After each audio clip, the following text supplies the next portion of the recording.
All right, how's everybody doing? This is the Comic Samurai. I want to welcome you to my next video, and tonight we're going to be doing something a little bit different. Tonight we're going to be looking at my favorite comic book covers that feature alternate versions of a character. Now, this is not an evil doppelganger, just a different version of that character. And this idea was introduced way back in Showcase Presents number 4 that had the first meeting between the two different versions of the Flash, that from Earth 1 and Earth 2. And this Flash, number 305, reflects that with a meeting between Jay Garrick and Barry Allen. Let's go ahead and move it on. Next up, we got the Flash number 208, and this has got a beautiful Michael Turner cover, and everybody knows he's one of my favorites, but I love his depiction of all the different iterations of the Flash on this one. What a fun idea. I love when different versions of a character interact, just like this Teen Titans number 5, where you get Impulse or Kid Flash, the new Flash, meeting the other Kid Flash, and it's just kind of a weird thing when you see two different versions interact. Are they going to fight, have a disagreement, whether there's similarities, differences?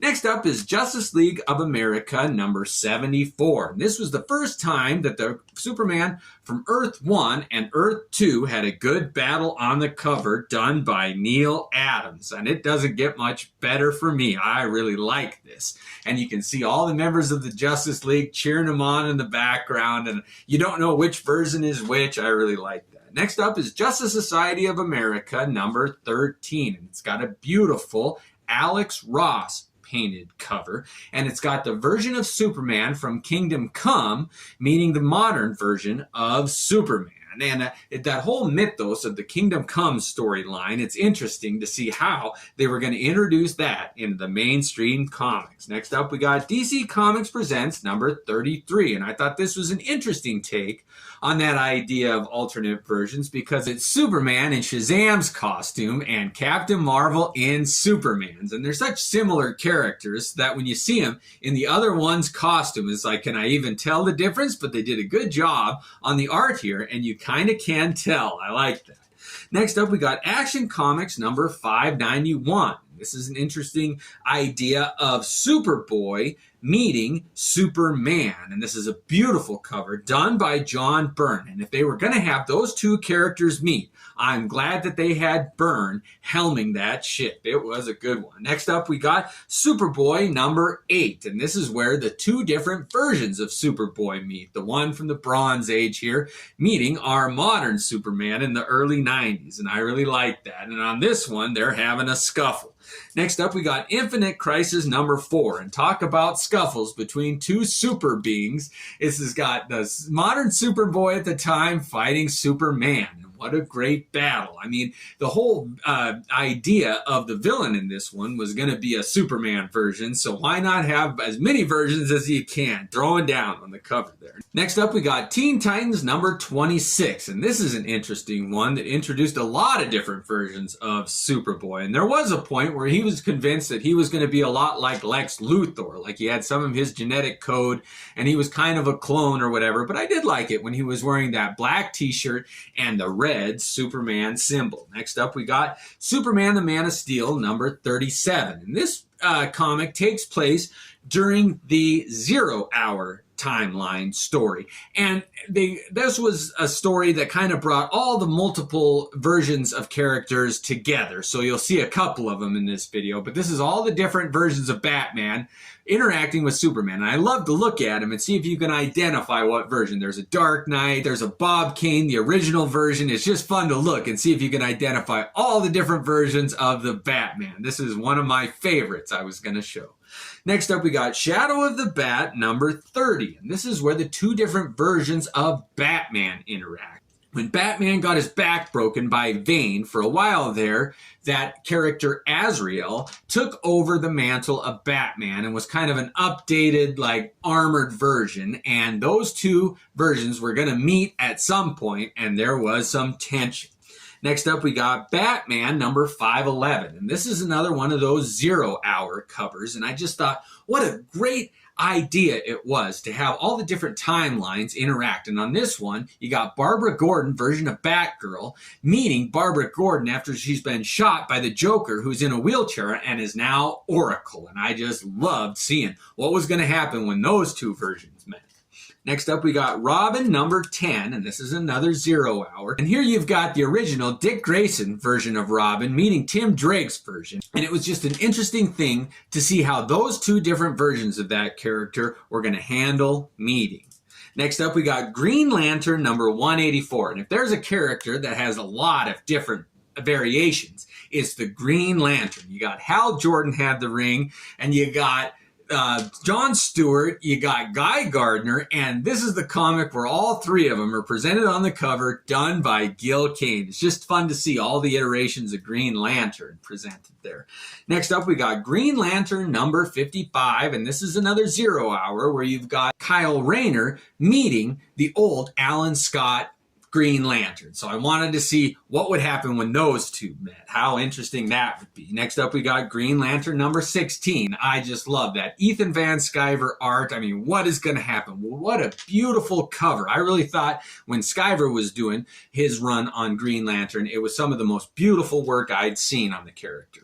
Next up, we got Wonder Woman number 9, and this is a Dodson cover, and it's just a great example of two different iterations of Wonder Woman meeting. I think one of these is Princess Diana, and I'm not real big on the Wonder Woman mythos, but you can tell that one is the original version and one is a little more modern version. And to see Dodson's do it, I'll pay the price of admission for that every time. Next up, we got Green Arrow number 8, and this took place during Kevin Smith's run. It's interesting to see what Ollie was going to do when he met the man who took over as his Green Arrow, and it was his ward. So it was neat to see what was going to happen when those two inevitably met.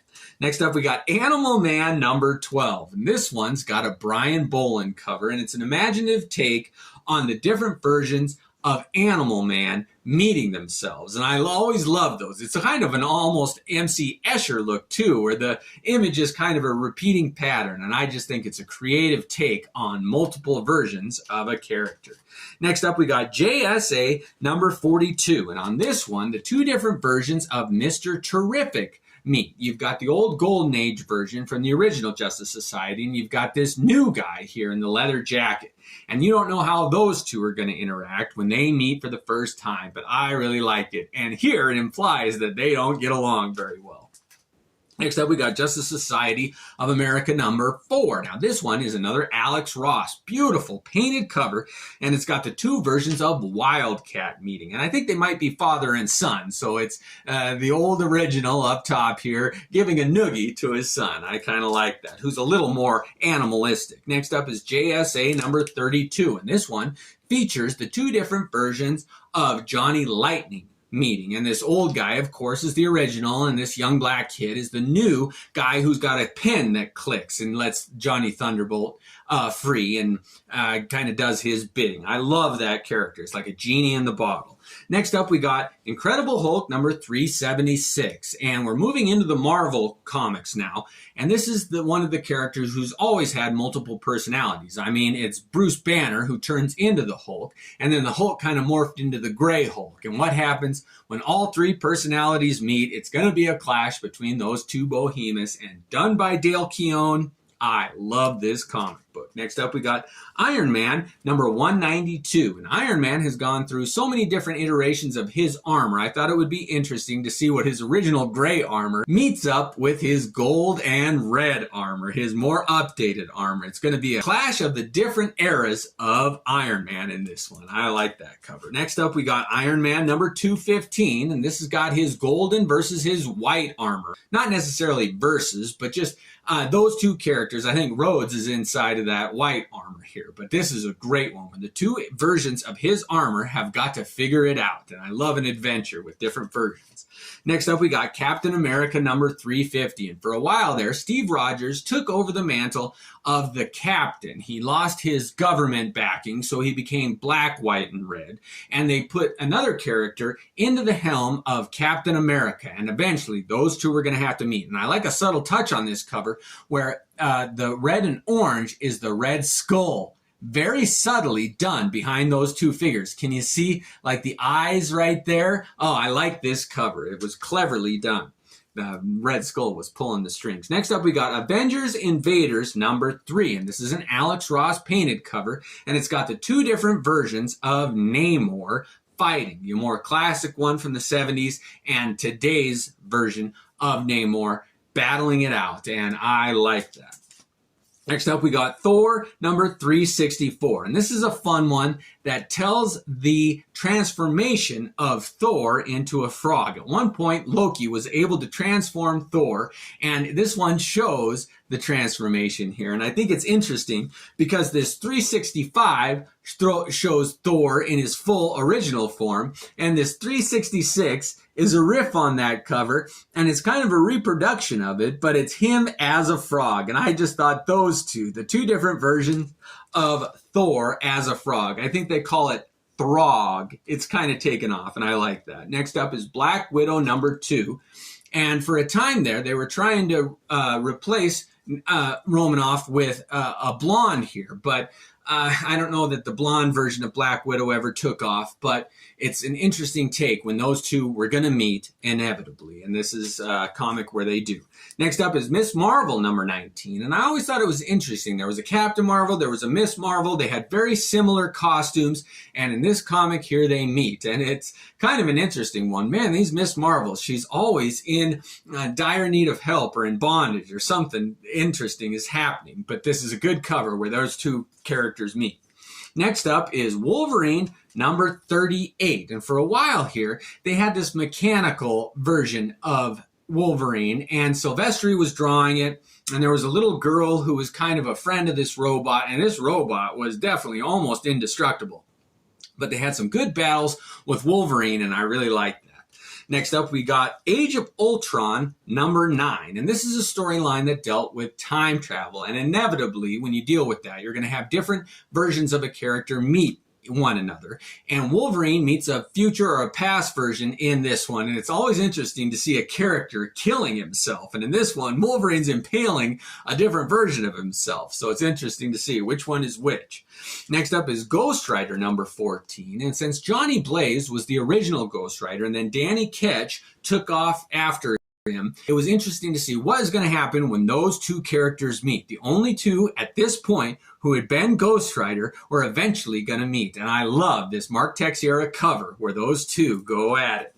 Next up, we got X Factor #38. And this is part of that Inferno storyline. And it's a Walter Simonson cover. But that Madeline Pryor was kind of the catalyst of this whole story. And she was a clone or something, some kind of a reiteration of Jean Grey, but on this one, those two characters meet, and it's kind of a mirror image of that. I really like that, and I'm surprised they don't do it more, where it's the same on both sides. Next up, we got Astonishing X-Men #18. This is a Joss Whedon written, but Cassidy drawn cover, and it's different versions of Emma Frost there, and it's just interesting to see the different costumes and the different hairstyles and the different expressions on her face. I really like this cover.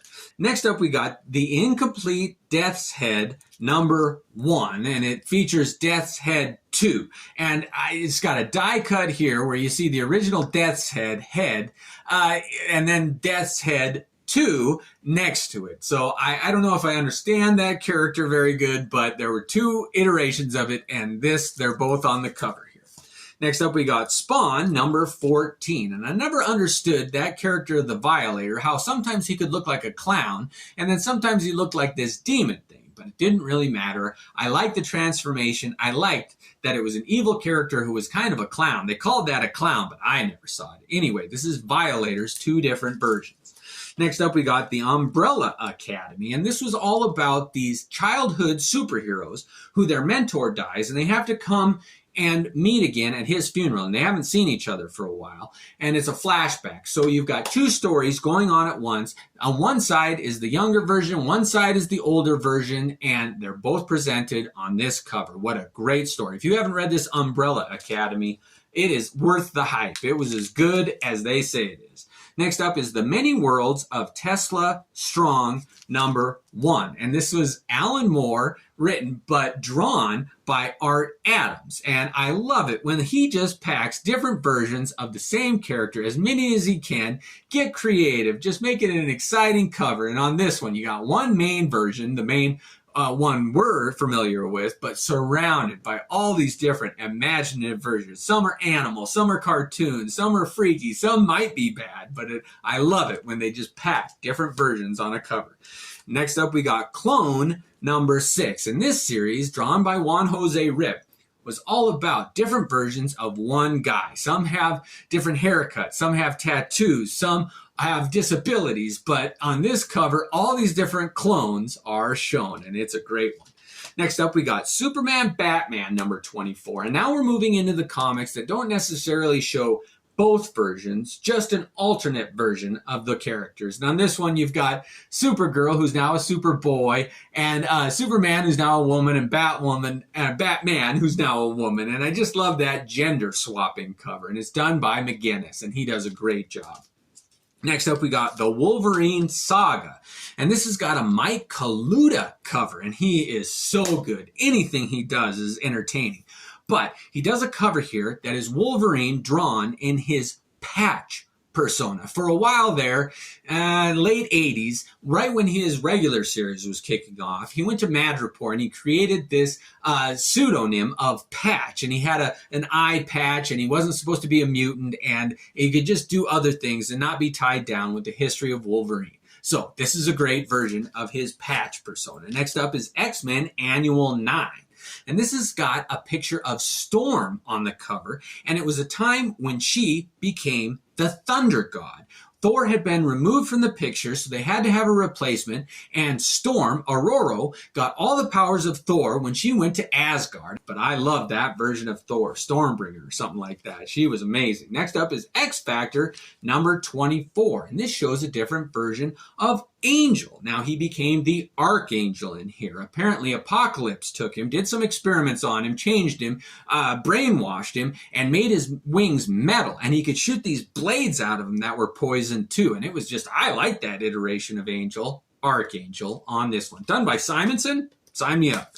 Next up is Web of Spider-Man #100. And I had to include this because the Iron Spider has just become kind of a joke. And if you look at this, all the foil enhancements that are on it, and you can see how ridiculous that armor is. I mean, Spider-Man's known for being agile, and that's one of his main superpowers, is how quick and nimble he is. And to be tied down with that metal armor, I don't know if that was an idea that worked or not.